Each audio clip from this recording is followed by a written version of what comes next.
am so excited to have Tangie back on the channel. She shared an amazing tutorial with you guys a few weeks back, and you guys were asking to see the colored version of her geode technique, and so she said that she would do it, which I'm so grateful for. Definitely go check her out on her social media. Follow her, buy some earrings from her, please support her. I know everyone probably has a girl in their life that could use some earrings, so hop on over to her website and grab a pair for your friend, your sister, your mom, your sister-in-law, just everyone. Just show her so much support. I'm just so grateful for these artists who have come on here and shared their tutorials and things with you guys while I've been kind of in a transition period and don't have a place to film right now. So this has been just the perfect opportunity to share some small businesses with you guys and support some really talented artists. So please go do that, and let's jump right into the tutorial. Hey guys, I'm back with another Geode tutorial. This one was highly requested, so I decided to go ahead and show you guys how to do this. For this technique, you will need your base colored clay. It can be any color, translucent, either in Cernit or Primo. They both work fine, so it doesn't matter. Any colored clay. This can be blue, pink, purple, green, a dotting tool, your shape cutter, some bacon bond or liquid Sculpey, both of the same thing. I like using this opal glitter. It's not necessary, but I love it. You also need some gold acrylic paint. They do have this in an antique gold, which is the color I love. So the first thing you want to do is condition your base color clay, and this can be any color. Sometimes I use black, most times I use white, but you can do a pattern, whatever you want to do with this. I'm just conditioning this to get it to as thick as I like mine. I usually do it through my pasta machine at the setting of 2.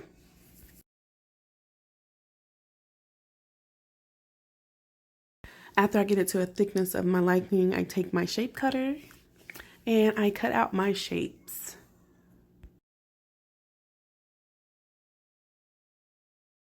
Next thing, you want to take your dotting tool and you're going to trace out your geode shape. And I like doing this because sometimes you may mess up. It may be too thin, but you can always add a little bit more to where you need it to be because it's all going to be covered up anyway. Now we want to take our colored clay and we're going to take a little chunk of that and chop it up into really small pieces.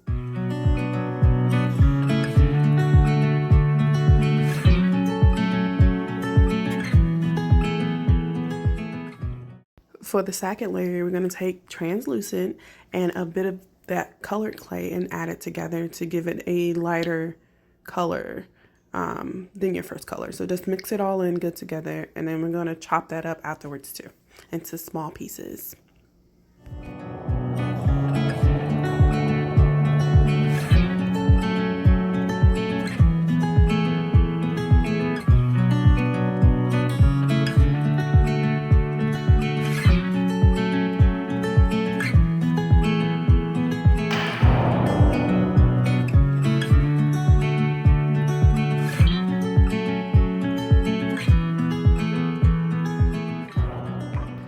Now it's time to add your pieces. So we're going to take a little bit of liquid Sculpey and we're going to spread that out across that traced out pattern there.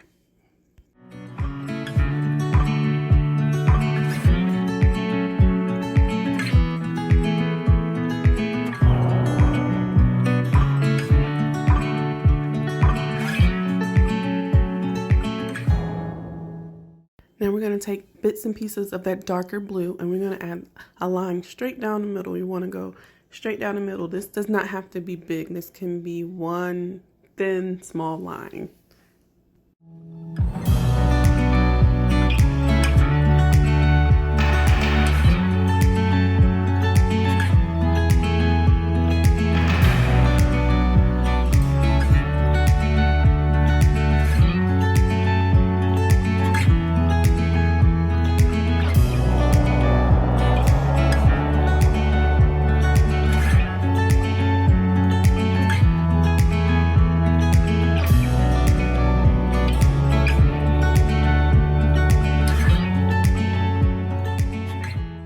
Now after we finish with the darker color, we're going to take the lighter blue and go all the way around it.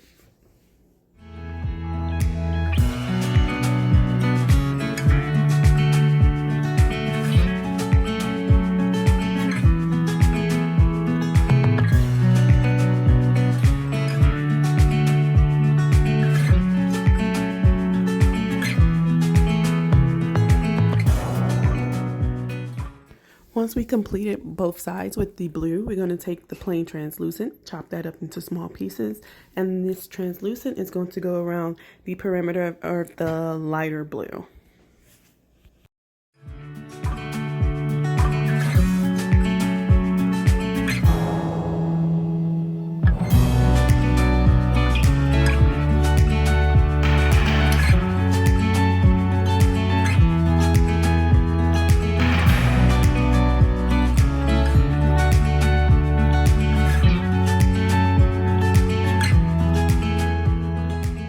Once we're finished adding the translucent pieces, we're going to go right into painting.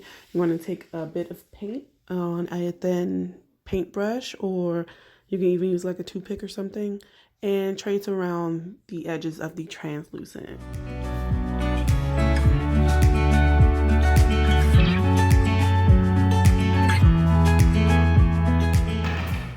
Now we're finished painting. We're going to go stick these in the oven for about 25 to 30 minutes. I usually leave my oven around 260.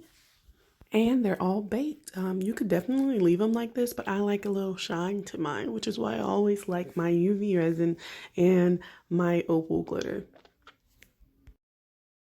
To give it that nice shine, I like to take a paintbrush or a silicone brush and paint the UV resin over the colored parts of the clay. And then I start to add bits and pieces of the opal flakes on top of that and let it cure. And it's only one layer. You don't need that much. For these, I did let them sit outside for about a good 20 minutes because it was nice and hot. But you can do it under the light. I think the light is just quicker. And yay, we are all done. They are complete. Now, if you don't have the opal glitter or resin, that is totally fine. I just like the extra shine that it gives, but I did my first ones, which is the amethyst ones, without. I used the satin sculpey glaze, no, the gloss glaze. And basically what I did with that, I just took a paintbrush, painted over the color, and then I baked it again. So they were baked twice. But I hope you guys enjoyed it, and thank you guys so much for watching. I really appreciate it.